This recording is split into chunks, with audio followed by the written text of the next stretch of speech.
like, I don't know, have that bond with people so they could actually, it's everything's positive, even when they don't, something might not work for you, they will like give you, they will take the extra minute on their part to explain why it's not working, because you've taken that extra minute on your part to actually understand the person. I think just, I don't know, just understanding people and understand the story, the dynamic, the situation, all, these little intricate pieces that all, help you solve the puzzle. But you also realize language is a barrier. Now, Right. Fernando speaks perfectly good English, but he's not, it's not a first language. And so when I ask, and he's also not a musician. So when you, a music supervisor's job in a way is as a translator, right? You have to deal with all these kind of people, from composers to producers to directors to film producers to music editors to accountants to post production supervisor, who was a hard case on this movie, and to the studio executives at Netflix, to the business affairs people. You're like this cog in a wheel spoke, right? And you're in the middle of everything that has to do with music, and you have to communicate well with all these people. So, in the instance of this other composer, Ru's co-composer, I wasn't sure if Fernando's notes weren't good enough for him to translate what Jonathan needed to deliver. So I wasn't quite sure of how to do it. So I would go there to the editing room and I would say, Fernando, let's do it again. Let's break down. Just tell me what works here, what doesn't work. And I'd write it all down. I'd type it out. I'd send it to Jonathan. And, he would try to deliver a cue and it just wouldn't work. And this would go on, went on for over and over and over again for just a certain number of cues, not a lot. Like there were a couple he nailed. Like if it was that certain sustaining drone level of composing cue, killed it, right? But when he needed to get a truly changing emotional landscape throughout a piece, that was not translating well for the director. And so, but we just kept at it and kept communicating on his behalf, because they got to a place they didn't even want to talk to each other. No, Right? they were done. And that's, so for us, Rue and I in the middle, that can't happen.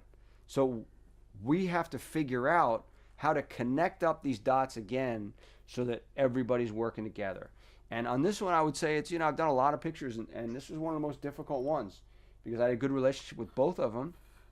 I could see their points, and when people get frustrated, their first instinct is just walk away, right? Because it's so much easier than communicating. That's what happens in divorce, right? People just say, "Yeah, I'm done," and they walk, right? Because doing the work is hard.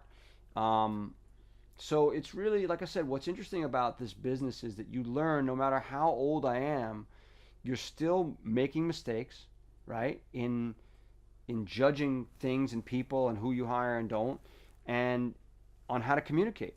And that's why I say, in any relationship with professors, parents, workplace, studio, with artists, right? You know, and we talked about last week how this business is a nuanced business, right?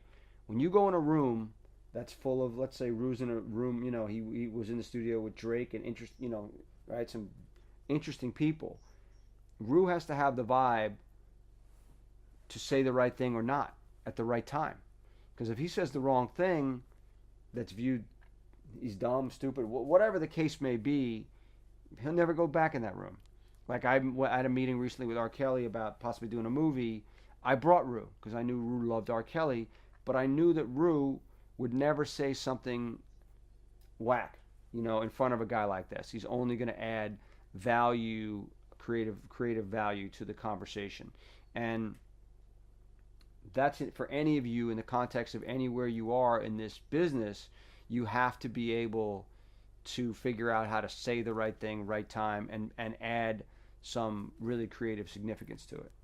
So, I think a couple of things to add to his point, like never get in your feelings, never start getting frustrated or like offended, Him and I, we've dealt with so many ups and downs. I was in a band, like there was so many times where I don't know, there was conflict between him and us, but the thing that at no point it's actually about us, it's about the situation.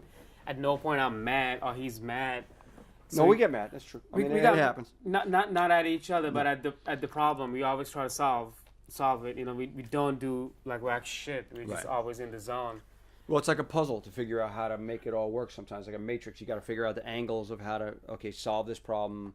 This guy doesn't want this track here, but, so some of our funner things on this movie was we would have in our head that we think this song should go there, right? Messi, for a good example. Messi's a good example. So there's one scene where Right back. the mean girl breaks up with the star and dates some YouTube sensation, and then the YouTube sensation breaks up with her. And so we always thought her whole situation is kind of messy. And Rue had this great record called Messy with like a really interesting percussion to it and vibe to it. But the director just didn't get it. He didn't want it. He didn't, So, and again, remember we talked about last week, sometimes you pitch somebody and they're in a certain mood and they're like, no. But so then you wait for the right time and maybe you recut it differently and you add, like on this one, it had too much EDM beat to it for the scene. So I think we took out, I know we pitched it as a remix first. And we took out the remix part and pitched the original again, which was more of a hip hop thing. And also in the movie, one of his collaborators, his kid Matt Allen, who did the song, we needed also for production, I forgot to mention this, we needed a star. And one of the original script, I think, had Miley Cyrus written in it. They go to a party at Miley Cyrus's house, and I was like, I call them up as soon as I read the script. I was like, did you guys clear Miley Cyrus to be in this movie? And they're like, no. I was like, well, what are you doing? She's like, well, we need a star. At the end of the day, Rue, through this guy Matt Allen, delivered us Kid Ink. And Kid Ink has a great cameo in the movie that connects a lot of dots for the main character. But Messi was an example of Matt Allen, right? We took out the remix portion because it didn't strike the director's fancy, and we just stripped it down a little bit, and it worked. So a lot of times, if you have conviction, if you really feel something's right, I think I mentioned the story the other night about Selena, right, from the movie Don Juan DeMarco, how I really thought Selena should be on that soundtrack, but I got shut down. And I pushed and pushed until I wasn't getting supported, and we moved on. And it was the right decision by me, but it was the wrong decision by my superiors not to back my play. But who knows somebody's going to get killed? You just feel right that intrinsically she should be part of that movie because she's singing songs in the actual movie. So it made perfect sense. So we talked briefly about the main titles, right, where the temp was a Major Lazer song. Do you remember the song? It had a bunch of features on it. Yeah, it was just one of the bigger ones. Right, and it was like it's like a 2 minute, maybe a minute and a half to 2 minute. No, it's like 2 minutes. It's like 2 minutes, and it's titles. So you got to figure out a way, and it moves. Different. There's different rhythm throughout the scene as different things happen. The scene literally changes from one thing to the other while the titles are playing. And that was a really challenging cue, I think. And I want you to talk about the process of creating something from temp where it can't sound too much like it, but it's got to have the right aesthetic that's going to get the director to bite on it. Right. Talk about the process. With any music things I do, I try to make it as authentic as possible, For whatever reason, the director thought I should go work with Kinky, this Mexican group. Great group out there. Like I'm really big fans of those guys. To make this thing work for Major Lazer, but Kinky is more like a Spanish type of thing, and Major Lazer is more, like the vibe of the movie is more very young, and these guys are a little bit on the older side. So we were trying to create something, Major Lazer-ish with them, and it just didn't, right. Yeah, it just didn't work. So that actually took a lot of days off for me to figure it out. Eventually, it came down to I had 3 days to put this thing together, and I had to do the track on Friday, get people to record it on, over the weekend, and mix it on Monday, and get it by Monday 6:00. And I did the track, and I try to keep it, really make sure the thing moved. It is the opening credit, so you want to draw people in with a good song. And it's a long thing, so you have like a verse, chorus, a verse, maybe a breakdown, back to the chorus type of vibe. And I did the beat, then I sent it to my boy in London, who's Jamaican. His name is Maxwell D. Then there's this other girl that my other friend Mario Davies played. She's like this African, kind of like an African MIA-ish type of vibe. She got like a lot of energy, like a Azalea Banks meet an MIA, but African version of it. And I got her to do the hook, and I got this other girl I met in Sweden to do the chorus. To the African girl did more like the stabby, like a energy part, and the other girl did like more like a long notes, like a kind of pretty to the ear. And Maxwell D brought the energy with the rap, and Was there a trumpet on there too? yeah, exactly. Yeah, there was the trumpet. I think I bought the trumpet dude before I sent the track out. So I started making portions of the track and send it to the people. So I had them working almost different pace, almost kind of like when they do apps. They have like the back end people to the visual people. Everybody working different thing, kind of bring it together. So because of lack of time, I had to do that. I had the chorus being worked on it. There's like a stabby, like a different chorus, the verses, and I had this girl doing another verse. And while I'm over here bringing the trumpet guy, and I did the trumpet part to it. And I stayed on each and every one of them. And through the whole weekend, I was checking in. It's time difference from Europe to here. And the African girl could barely even speak English, or I didn't understand her. So I had to do all these things. And finally, on Monday morning, I came back here and I had verses, choruses, trumpet parts, and everything. And somehow, I had to put it all together. And he wanted me to come to the thing, but I couldn't come because I had to put it together while he was in the thing. And he was texting me saying, dude, is it ready? Is it ready? I'm like, dude, I'm going to be ready in like 5 o'clock. You need to buy me like 1 more hour. And he's over there talking, concentrating on other cues. So he kind of kept the whole room on ice. I don't know, he could tell you more about it. But when the time came, I delivered and they liked it. They just had like small tweaks. And we did it and, we took it home. Right. So yeah, that's in the situation where all the director's caring about is the main titles, right? It's the most important cue in your movie, right? You want to, like Ru said, you need to draw people in and get them in the mood for this movie, that this is going to be a fun ride, so just get ready. So I'm in there pitching all these other cues, but at the end of the day, the director, all he cares about is, how's that track coming? How's that track coming? When am I going to get that track? When am I going to get that track?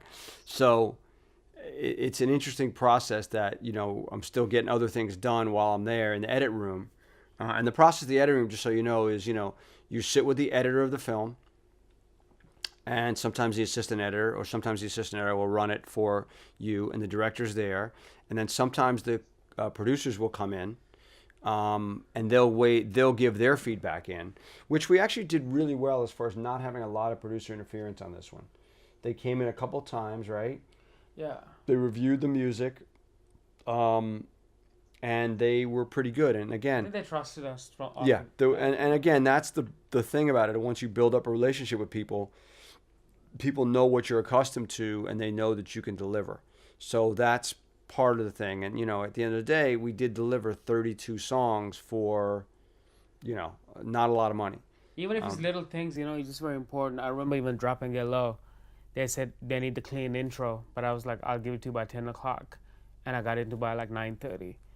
Just little things build trust. Towards the end of it, we were just running the show. It was just him and I.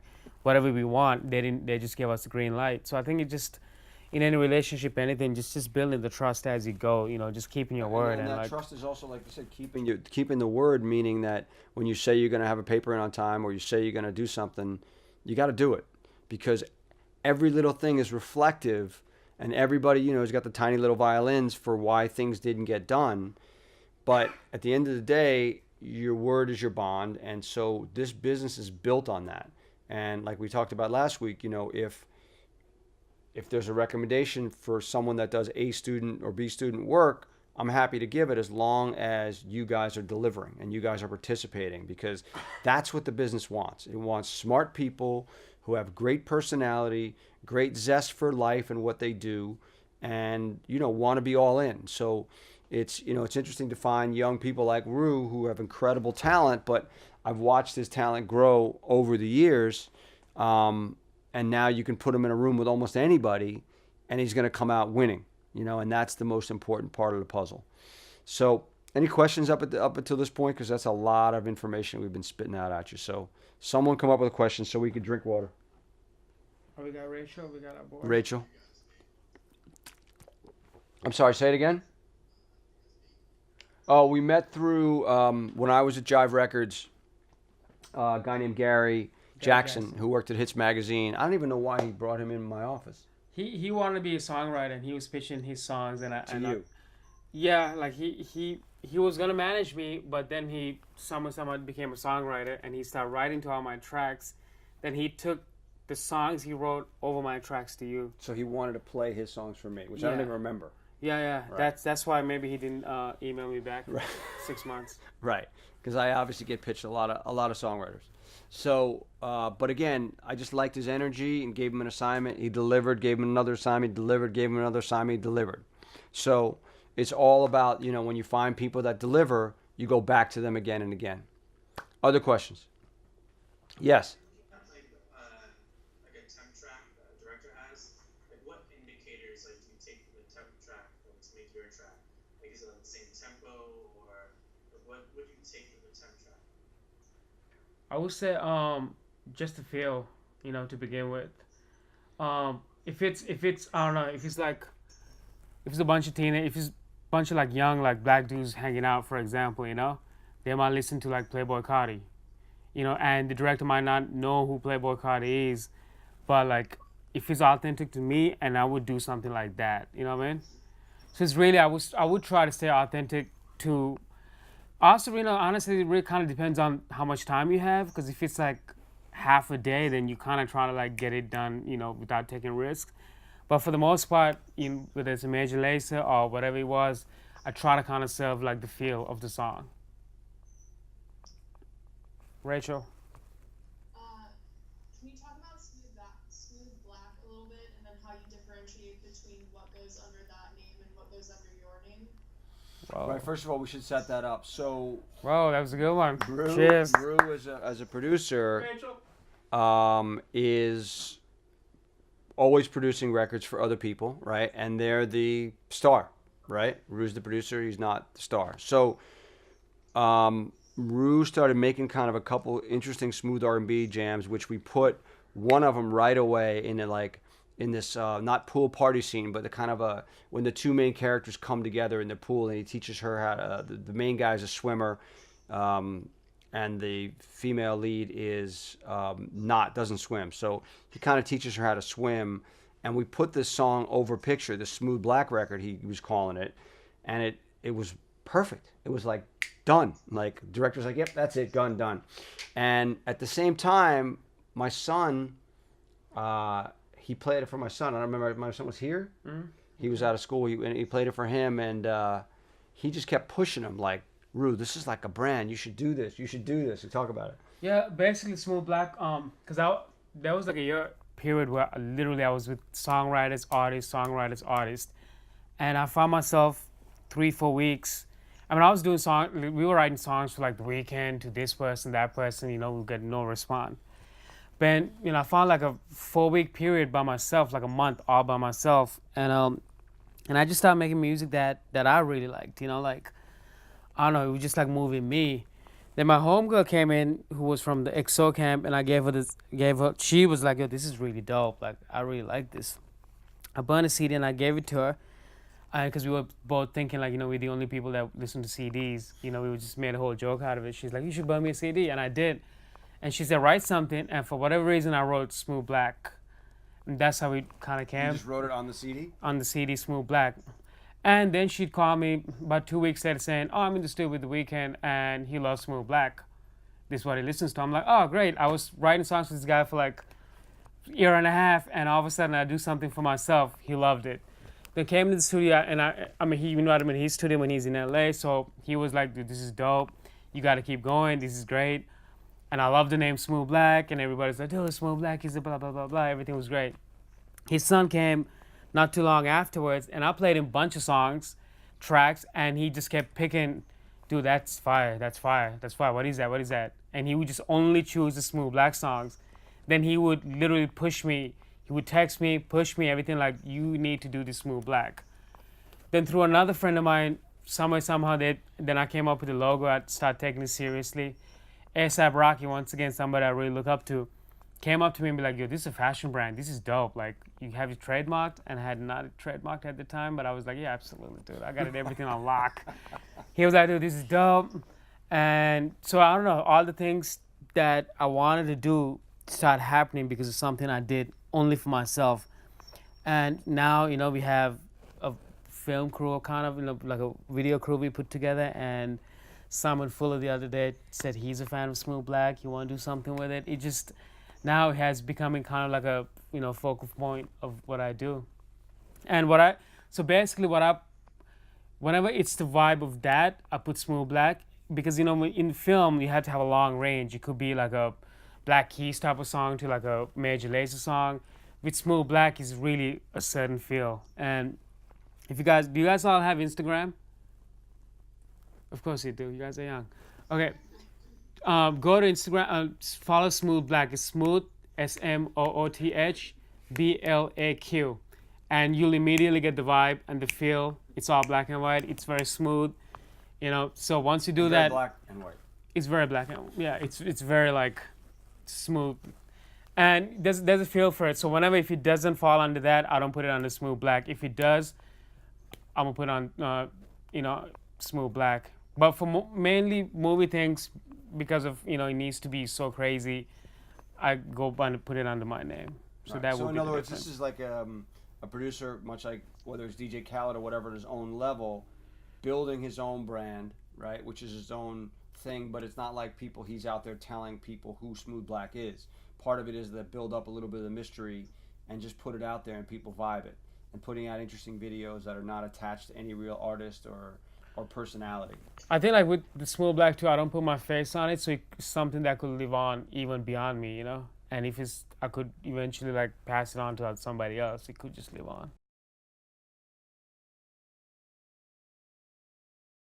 So, okay, what you're looking at here, you guys can all see this, right? Yeah. Okay, great. So basically what this is a Google Doc we created, which at the end of the day, the cue sheet looked much different. But Netflix has its own proprietary cue sheets, their own program. So you literally have to log in to get it, which we're not going to do right now. I'm just going to show you how a cue sheet is built, because during the course of the semester, you guys are going to build one for me for one of the movies we're working on, so you can know how to do it for the future. And again, it used to be done, mostly in Excel. Here, Google Doc makes life easier because you can share everything. There are other programs, cue sheet programs that we can get into, but it's basically a chart of what music is in the movie.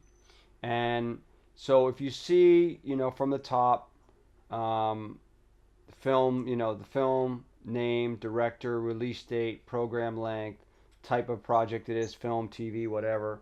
And then your headings are your cue number, which obviously it starts with 1M, 1M1, and goes from there. And then it can be song or score.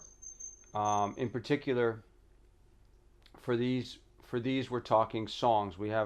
This is an older version. We haven't added score yet. We'll show you a updated version with score in there. But this was for us to just track the scenes in the movie. So you see you find a description for the scene, and sometimes that description is taken from the script. Sometimes it's just taken, you just put an idea to it, and that's what it becomes. And sometimes actually composer will write cues with the exact name, like Danny watches Cam 1M6, and that'll be the name of the cue, which is, Ru and I spoke about this, that you don't want to be that. You want to have more creativity to it. You don't want to just take their name and call that a score cue. But in these song spots, let's take, for example, Freddie picks the music, they drive off. I Got the Love, 1M04S. Let's talk about that and your collaborators on that. Was that the track we talked about? Yeah. Okay. So I Got the Love was the track that Ru was describing earlier. So, he has himself. Denzel Cameron is this guy, Maxwell D, who lives in London. Janice Myers, I believe, lives in Minnesota. She's in like Sweden or something. Okay. Stella, tell me about Stella. She's from Africa, but at that day she was in Switzerland. Okay. And Matt Van Ronk is a trumpet player who we met through a woman that works for Jay-Z, who's an old friend of mine. She and I used to do a show together. And Rue's been working with him for 5 years since, right? He's his go-to trumpet guy. So moving down, keep going down, back where you just were. Okay, so, no, not down, I'm sorry, to the right. On that same track on 1M4, we'll stay on that for a second. So, okay, that's good. So basically the PRO is the Performing Rights Organization. And the big performing rights organization are BMI, ASCAP, and CSAC, which Rue is a member of. CSAC is the only one that is a for-profit organization. The others are all non-profits. CSAC is the only one that's there. So you'll see that you have to put the PRO, because the PROs are the ones that help get the songwriters paid. So PROs live off these cue sheets in collecting revenue in the different revenue streams, and we'll talk about what those different revenue streams are in the context of the class moving forward. So the next thing is a percentage. Percentage is super important. It's called splits. And every time a songwriter and a producer goes into the studio, they should have a split sheet, and it says, oh, I wrote this amount of the lyrics, I did this amount of the music. To talk about why the splits are what they are in this one.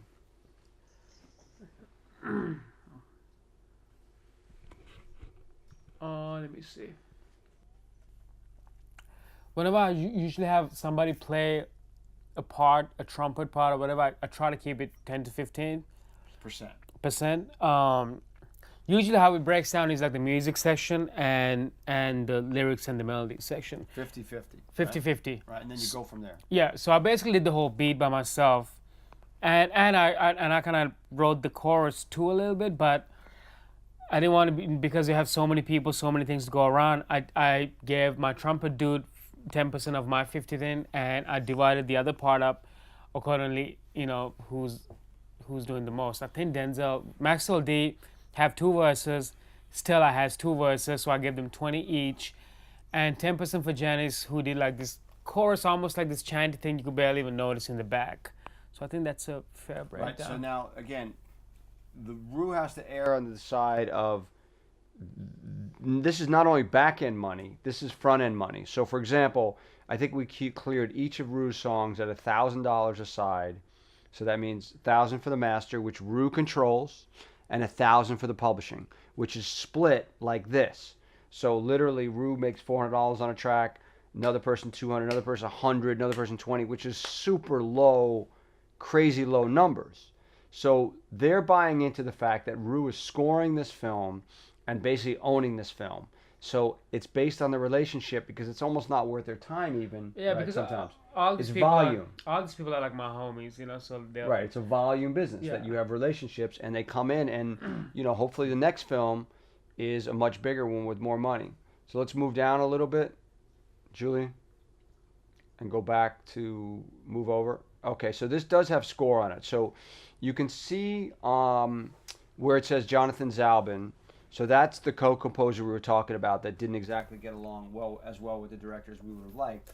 But, he delivered X amount of cues. And then where Rue's name is just a solo cue, then those are the cues that Rue scored, right? 3M12S is an interesting story. And that's where my son should have probably got a credit in this movie. But I didn't. I stiffed him. Only because I forgot. But these 2 collaborators on this record, one I think I talked about last week, was an Uber driver named Joey Diggs Jr. that my son met, and he happened to be playing his music in the car, and my son took his number or whatever, and we played him for me, and I was like, yeah, he's good. We'll see if Rue likes him. And Rue did like him, and so he ended up having 2 or 3 songs in the movie, I believe. The other guy is a kid named Taylor Mackel, who my son literally played Little League with and hadn't seen in years, and reconnected with him. and he played. He gave my son a record he had done. He was going to the new school in New York, and Ru's like, "Wow, this is great. You should meet Ru." And he met Ru and talk about it from there. Taylor's, he's possibly the best piano player I've ever come across. I mean, this kid's a beast. He's so good in new school, which is like one of the hardest like artsy schools to get into. They literally told him you could put your own program together because he's that good. Is that right? He's ridiculous. Like I've never seen anything like that. So I'm glad Sean, his son, connected me with him. He went to school with Levin Kali, who I told you about earlier. So And that's how you know Levin through Taylor? No, I knew Levin before. Okay. And Levin had talked about Taylor. I've heard from about Taylor because he's such a. If you come across him, you'd be like, wow. Everybody talks about him. So I've heard of him until your son's one who's actually brought him through the doors. And ever since that day, he's become one of my closest friends. And, Right. We work together a lot. Okay, so moving down a little bit, 3M18. You could just move up a little bit, right? So that's Old band. That's Ru's old band, and so Greg Kahn is a guy who is a very talented singer, who was the lead singer of this band, Mind the Gap, that Ru produced, and Ozzy Donez is now a composer also, and a producer and a guitar player. And Alex Yang was a guitar player in the band. So that was a song called Fall that we just licensed that worked really well in the film. It's only like 6 years old. Yeah, but Greg's voice is just really, it stands out really well and adds a great vibe to it. And Greg has 2 or 3 songs in the movie. But he also is the guy who I hired to do all the paperwork, all the clearance, dealing with getting all these different people to sign a document. And Greg helped me deliver all these things. So the clearance is because the producers who've been working on this film for a year and a half, whatever, they don't get paid until the movie's delivered. And one of the big items for delivery is the music licenses. So they were constantly on us about, why isn't the license delivered? What's happening? Why is it taking so long? And we had different situations, like one guy's manager just couldn't seem to get his guys to all sign off because they had the splits all wrong. One of the guys' managers was trying to take a publishing ownership stake in the publishing, so that threw everything to a tizzy, and we could not get anything signed. And it's $1,000 license we're talking about. We can't get it done, and it makes us look terrible. So we'll think twice again about working with this person. Now, one of the other things that I mentioned before the break that happened was Ru had been working with a female artist who will remain nameless. And he had done work with her and made a bunch of songs, and the record's going to come out soon, I think. But signed to an independent label, and we gave her 3 songs in the film? 2 songs, yeah. 2 songs in the film. And they knew all along, the manager, what the numbers were, how small they were. Because I did something very small for her other movie. Right. Beforehand. So the payback was she had a DreamWorks movie. She's Oh, yeah. also an actress. And she had a DreamWorks movie that the same thing. They had like $1,000 or even less. I got $200 for Okay, something. right. So like $500 aside. So we're like, all right, we got 2 songs for you in this movie. Good presence, good visuals. We sent him the license. The manager came back and says, well, we got a record coming out. I don't think we want any songs in the marketplace to compete with us. And I'm like, what? What are you talking about? Like, nobody's heard of your artist. We're giving her 2 songs in a Netflix movie. And so I was like, I got all irate.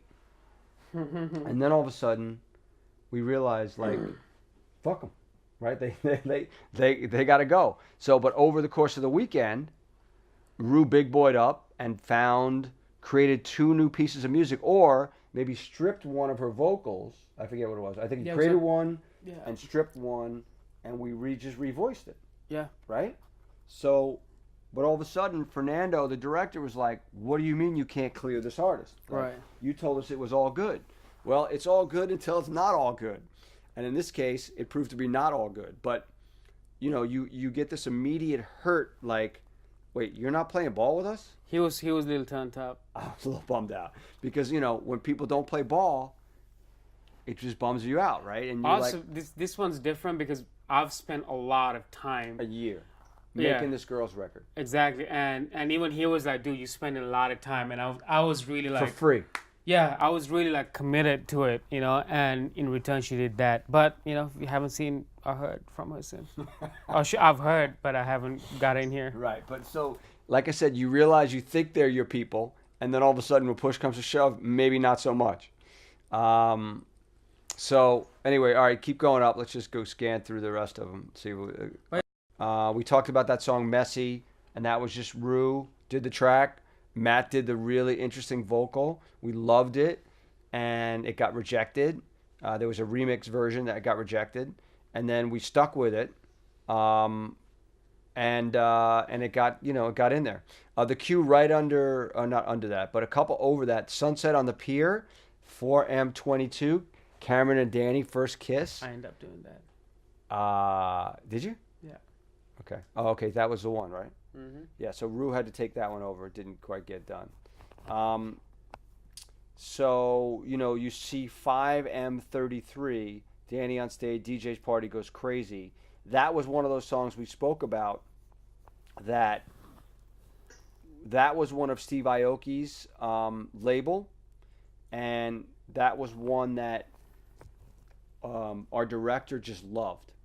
And so I think we talked about trying to redo it, but we're just like, you know what? Let's just give them that song and let it go. And we actually had to pay them more money than anything else in the movie, that and one other song, because they were both major publishers. And so they got more than anybody else.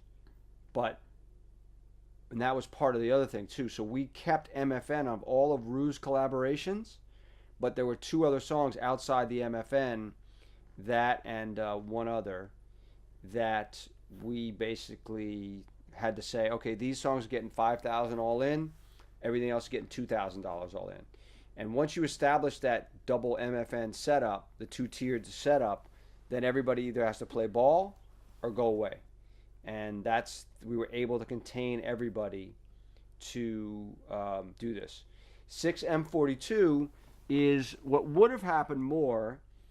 This is when the class clown, who's very funny in the movie, is having some fun with the principal of the school.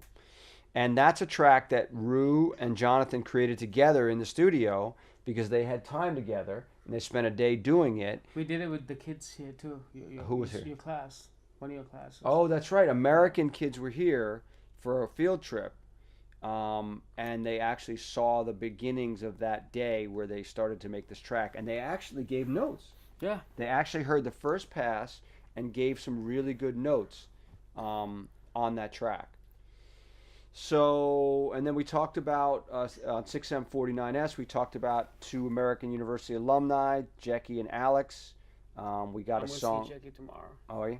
We got a song in there for them. And then that 6M53S, I'm sorry, 6M54 was an interesting one where that was the Swedish artist that Rue was talking about that led him to work with the creator of American Idol because they manage her. And that song was a road trip going up the coast on the PCH in Malibu that we had a whole different take on. What was there originally, remember? Yeah, it was like something, it was like way more up-tempo. Right. And then for some reason the director, believe it or not, this was a good one, the director thought it was too EDM. Yeah. And so we're trying to like figure out, okay, well the guy loves EDM, so let's make it EDM. He's like, no, it's too EDM. So it's like you think you know, but you don't exactly know. But this track went in and did very well. The Somewhere in California line was great. So, and then the end title is Come Together, right? And that's the Beach record. No, or didn't we license another? We licensed another record at the end that he loved also. That's where the other cue is, right? That was where I come from. Oh, right. So let's talk about that. On 6M51, that is that's the song that you did with Kinky, right? Yeah. Okay. So again, the director loves this band from Mexico. They're kind of the Kinky. pioneers of adult alternative. Adult alternative. What do you call it? Rock and Espanol, if you will. And put these two different cultures together in Ru's culture and this band called Kinky, and they created a track together. And it actually, so the director's happy he got his guys in the movie. We, believe it or not, in the last movie we tried Kinky and we couldn't get him in the movie at all. So he didn't want to be 0 for 2 and not get his guys in the movie. So we were able to get a Kinky song in the movie, and everybody wins. So that's kind of anatomy. We'll give you a finished cue sheet when we can get it out of Netflix, because they're just finishing it up now because the movie debuts on Friday. So you can get off the screen now, Julie. Go back to regular. Okay. So questions. 5 minutes. Okay. Questions on what you've just seen on the cue sheet. You were talking about MFN. What is that? Okay, so MFN is one of the most important concepts that you're going to learn the whole class, and that's most favored nations. And it means that every song is going to get the same amount of money.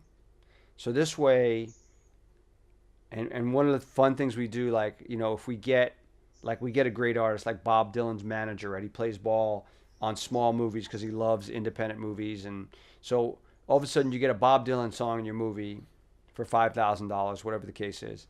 And then you come to an artist that's young and upcoming and they got a label and they're like, oh, no, my artist needs more. And I said, oh, I'm sorry. Is your artist bigger than Bob Dylan? I don't think so. So you either play ball on the Bob Dylan level or you go home.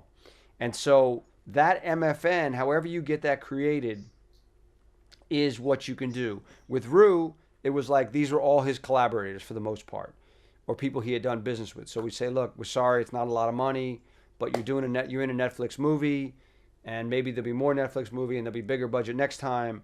But the idea is that you play ball at the number that we can afford. And when I did the Janis Joplin movie, I only had $100,000 to do 33 songs, so every song got $3,000, $1,500 a side. And I had a hell of a time getting the big artists in on that number because they never play ball on that smaller number. So what we had to do was we had to do back-end bonuses, meaning that if your movie makes X amount of millions of dollars, it used to be at the box office, but now most movies don't make money at the box office or even get played in theaters. In a gross revenue situation, any money that movie gets, if you get over X amount of millions of dollars, then you have to write a check to the label or the publisher. And it doesn't happen very often, but I have seen it happen where those bonuses do pay out. But the goal of keeping MFN is something that's super important, to be able to clear songs at an affordable rate. I'm just doing the Janis Joplin film now and trying to clear songs in advance. And it's a much higher budget, obviously, but I'm going to have to do a 2-tiered MFN because the thing I was able to skate by on the documentary, I'm not able to skate by on the feature. They're just not going to do it. So I have to do a 2-tiered MFN for some of the bigger hits, and then everybody else has got to stay in the next line. So that's that's the MFN situation. Any other questions? So next week we'll probably have Thomas Golubic or one of the other Emmy-nominated supervisors talking about what the process has been like. That we just got Emmys added to the our Guild of Music Supervisors, just got that voting right, and just got our own category. So it's kind of a really big deal. So we'll talk about that. So I'll send you an article I want you guys to read. I showed it to you last week. But just to get to know the people and the Emmy guys that are up for an Emmy Award, which is, like I said, a really big deal for us who haven't really been recognized as well we should have, being an above-the-line title credit, but not really getting the recognition. So it's really kind of a nice thing for our peers who are doing this. So, again, copy Julian on everything. Make sure you have his email. And any last closing questions that you might have or thoughts? Rue, I know you have a song coming out with Tyler on Friday. What else can we look out for that's coming out soon?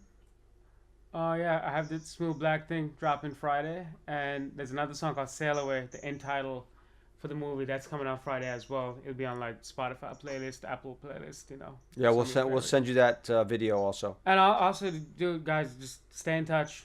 Hit me up anytime. I'll also send you Rue's contact information. He loves to, the younger people. He's not that young anymore.